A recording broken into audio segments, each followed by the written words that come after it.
A començaments del segle XVI, Europa viu un moment d'efervescència.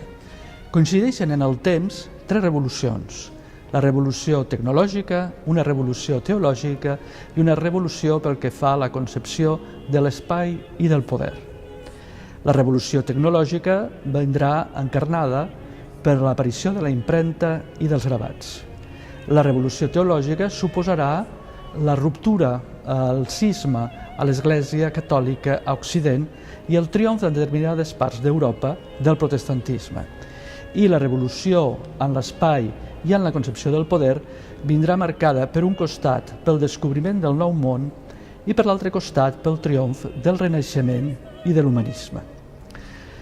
Començarem ara una sèrie de 7 documentals sobre aspectes diversos de les lluites entre catòlics i protestants a Europa entre els segles XVI i XVIII i el paper que hi van jugar els gravats.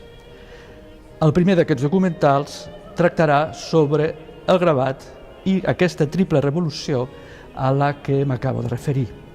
El segon vídeo parlarà d'un temps de reformes i abordarem tant la reforma protestant com la reforma catòlica.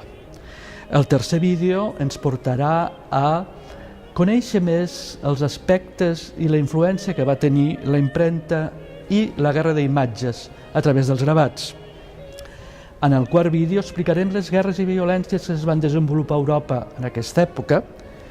El cinquè serà un excursus sobre la Bíblia gravada i el paper que grans gravadors van tenir en aquest temps.